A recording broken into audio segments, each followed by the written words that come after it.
"Ah, mas é apenas a minha opinião." Essa é a principal desculpa que alguém dá quando tenta fugir do debate. Caso alguém dissesse isso para Sócrates, muito provavelmente ele diria: meu filho, eu sei, mas e a verdade, diacho? Qual é?" Na visão de Sócrates, a busca pela verdade acerca do bem e da justiça era o único caminho possível para uma vida mais harmoniosa e feliz em sociedade. Mas nem todo mundo pensava assim na época desse filósofo. Em Atenas, por exemplo, existiam os sofistas, que entendiam que os problemas sociais e políticos poderiam ser resolvidos com um mero discurso retórico, sem a necessidade de se apegar a uma verdade absoluta. O debate entre aqueles que defendiam a perspectiva socrática e a dos sofistas foi tão polêmico que terminou até em morte. Quer saber mais desse babado? Fique ligado nesse programa para não perder nada. Eu sou o professor Paulo Vitor e essa é a aula 3 do podcast semanal Filósofos do Enem.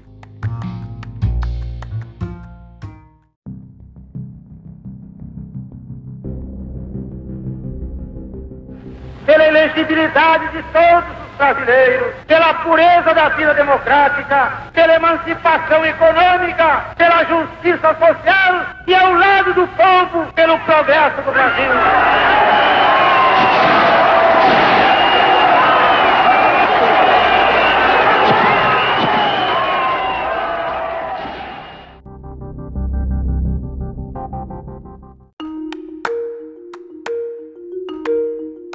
Esse discurso que você acabou de ouvir agora é do ex-presidente Jango, dias antes do golpe militar de 1964, na Estação Central do Brasil, no Rio de Janeiro. Ele atraiu milhares de pessoas, foi ovacionado e aplaudido pelos ouvintes naquele histórico dia. Não vou entrar no mérito sobre a verdade do discurso, apenas quero que você perceba o poder que um discurso bem apresentado tem de mover as pessoas, de como a retórica é um fortíssimo instrumento político, e isso não é de hoje. Os sofistas foram personagens importantes na Grécia Antiga, no século V a.C., que destacaram o potencial da retórica nos assuntos que estavam relacionados aos homens na vida em sociedade. E por esse motivo, eles foram os fundadores daquele período chamado de período antropológico na história da filosofia. O que os diferencia dos pré-socráticos, que tinham uma abordagem mais naturalista,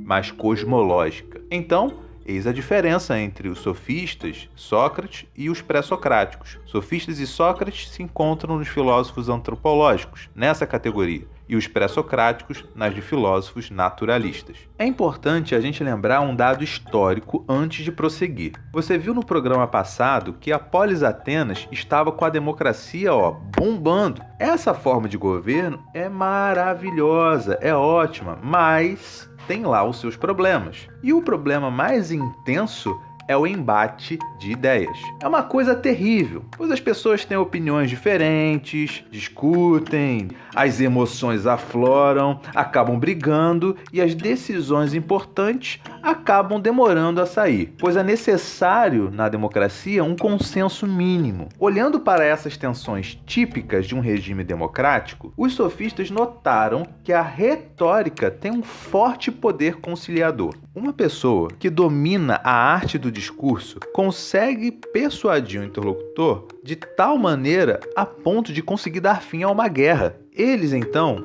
dedicaram suas vidas a estudar a técnica da retórica. Se dedicaram tanto que se tornaram mestres nessa arte. Devido à importância política dessa habilidade, os aristocratas de diversas partes da Grécia começaram a oferecer dinheiro para esses mestres em troca de aulas onde poderiam aprender o domínio da persuasão. Com isso, os sofistas acabaram se tornando os primeiros professores remunerados da história do Ocidente. Eles rodavam de cidade em cidade oferecendo seus serviços. Nesse aspecto, posso dizer que eles são até os meus heróis. Primeiros professores remunerados, os sofistas mais famosos são Protágoras e Górgias. É importante a gente entender a perspectiva de ambos para ampliar nosso conhecimento sobre o pensamento dos sofistas.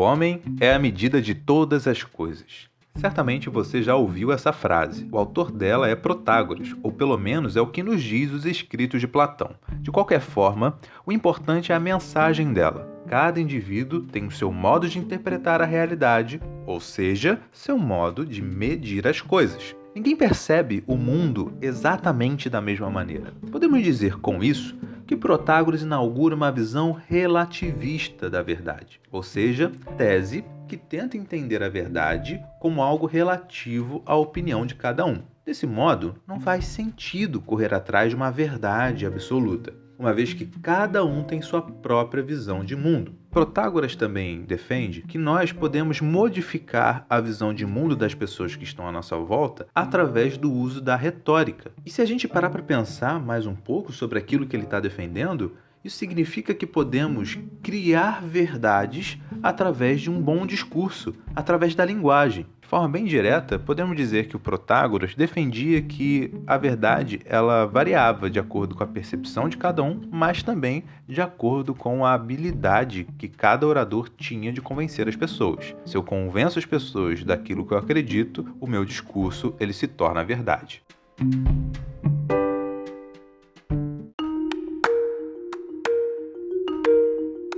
Gorgias tem uma história curiosa. Olha só que interessante. Ele era de uma cidade chamada Leontinos, que estava em guerra com outra chamada Siracusa. Ele então é enviado para Atenas em uma viagem diplomática, com a finalidade de pedir reforço e proteção daquela cidade. O cara tinha uma lábia tão boa, mas tão boa, que acabou fazendo sucesso entre os atenienses a ponto de se mudar para lá por conta da popularidade que ganhou. E não era para menos, né?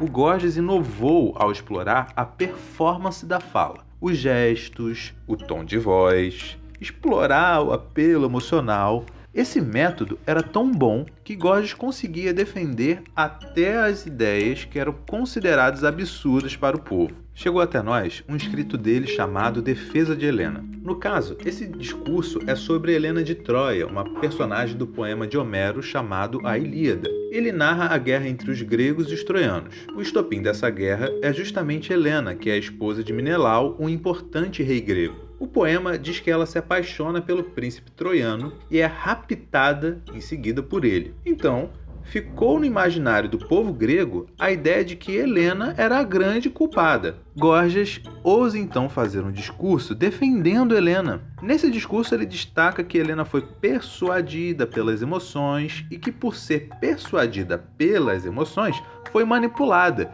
e que por esse motivo não poderíamos culpá-la. Ou seja, ele deixa evidente nesse texto a força que as emoções têm na hora de persuadir alguém. E se a gente pensar nos discursos políticos de hoje, conseguimos ver que essa técnica é bem explorada. Não é à toa que em época de eleição os assuntos mais abordados são aqueles que mexem com o emocional do povo, como saúde, segurança e educação. Agora, será que é saudável a gente manipular a opinião das pessoas como se não existisse uma verdade objetiva sobre o mundo? Sócrates achava que não.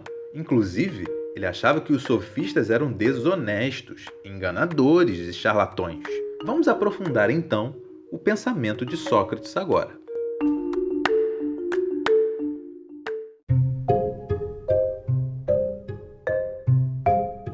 Só sei que nada sei. Essa talvez seja a citação filosófica mais famosa de todos os tempos. Seja para provocar reflexões ou para tirar sarro dos filósofos, não importa.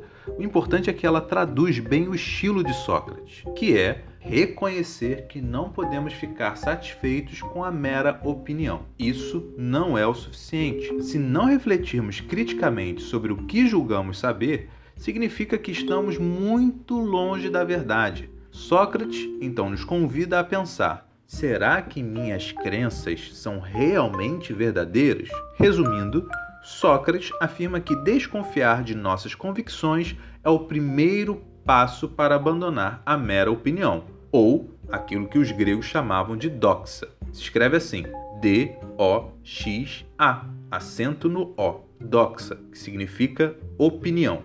Criticar, então, a própria opinião, ou seja, a doxa, é algo que nos aproxima da verdade. Inclusive, tem uma história muito curiosa da vida de Sócrates que ilustra bem isso. Certa vez, um amigo de Sócrates disse que uma sacerdotisa do templo de Apolo se referiu a ele como o homem mais sábio de toda a Grécia. Ele então ficou inconformado com isso e percorreu toda a Grécia a fim de encontrar alguém mais sábio que ele, só para provar que a sacerdotisa estava errada e que ele era apenas um simples ignorante. Então, ele começa sua busca com aqueles que se autoproclamavam sábios, que eram os sofistas. Bom, abro um parênteses para dizer que a palavra sofista significa literalmente sábio. Enfim, continuando a história, ao interrogar esses sábios sobre o que seria a verdadeira justiça, o bem e a beleza, percebia que eles não davam respostas satisfatórias e que sempre utilizavam apenas exemplos desses conceitos e nunca uma definição em si. Nesse momento, então, ele tem um estalo. Esses homens se julgam sábios, mas eles não conhecem nada. Eu, pelo menos, uma coisa conheço. Uma coisa eu sei, é que não sei de nada. Então, Sócrates percebe que ele era o homem mais sábio de toda a Grécia justamente porque ele era o único que sabia que não sabia de nada. Então, o só sei que nada sei se encaixa justamente aí nessa percepção de Sócrates sobre sua própria ignorância.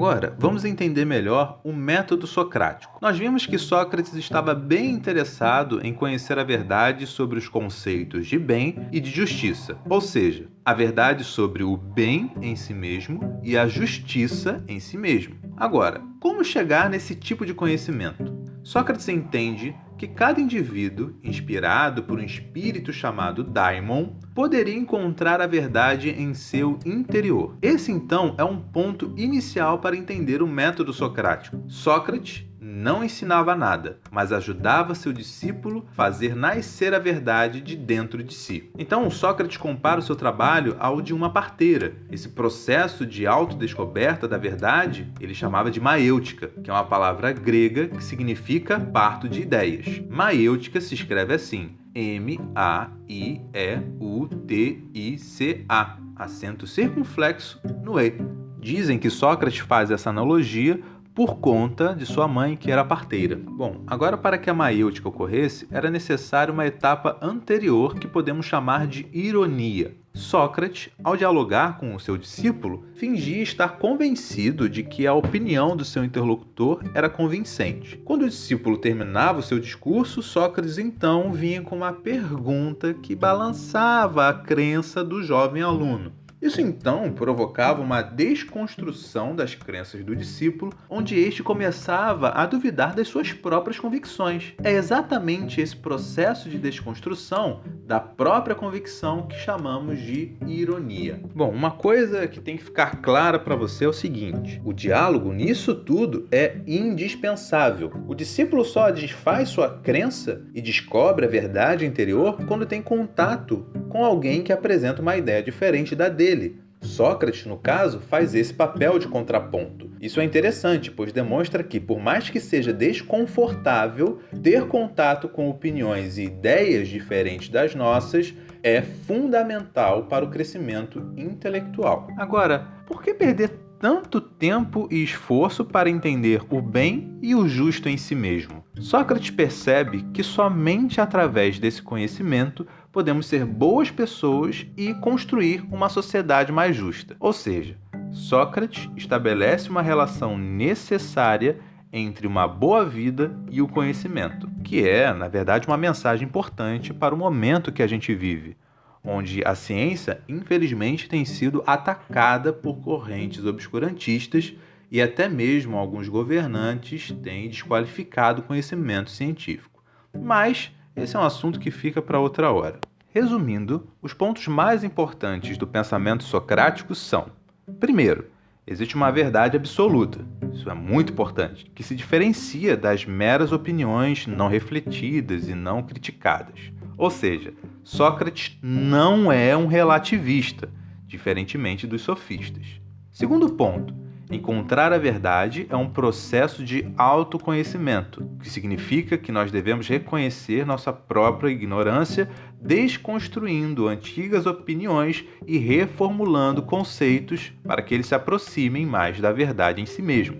E o terceiro ponto é que o conhecimento do bem e da justiça em si é a condição necessária para ser uma pessoa melhor, para ser uma pessoa boa e também para a construção de uma sociedade justa.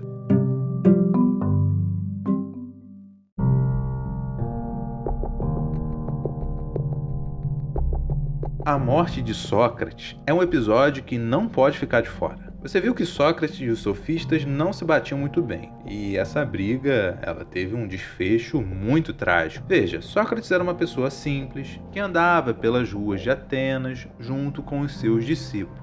E de vez em quando ele se esbarrava com alguns sofistas. E aí, nesse encontro, ele começava um debate, um diálogo. Acontece que Sócrates era muito bom no debate e acabava desmoralizando os sofistas. E além disso, o Sócrates espalhava para todo mundo que os sofistas eram enganadores, charlatões, aquela conversa que a gente teve no meio dessa aula. Os sofistas ficaram, obviamente, irritadíssimos com ele. Então, eles decidiram abrir um processo no Tribunal de Atenas contra Sócrates. Eles acusaram Sócrates de ateísmo e de corromper a juventude. Só que a defesa que Sócrates faz de si é belíssima, com muito estilo e muita lacração. Para você saber que eu não estou exagerando, eu recomendo a leitura do livro Apologia de Sócrates, escrito por Platão. Ele relata toda a defesa do mestre. Bom, aproveitando esse gancho, é importante falar que Sócrates não escreveu nada, e tudo aquilo que a gente conhece do pensamento socrático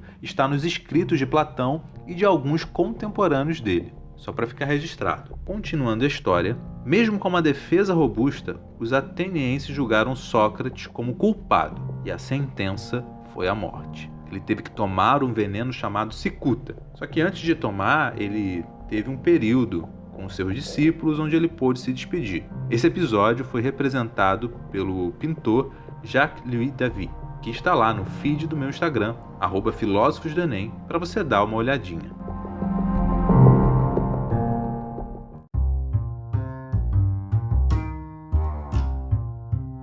Caros e caros ouvintes, muito obrigado por ter escutado essa aula até o final. Não deixe de seguir o perfil Instagram @filósofosdoenem e recomendar esse podcast para seus amigos, colegas e professores. E você pode também encontrar videoaulas minhas no canal do YouTube chamado Não Perca a Cabeça. Na próxima sexta-feira, estudaremos o discípulo de Sócrates. Ele mesmo, Platão. E você vai notar que você é muito platônico mesmo sem perceber. Você não pode perder essa aula. Bom, é isso aí. Aquele abraço e até a próxima.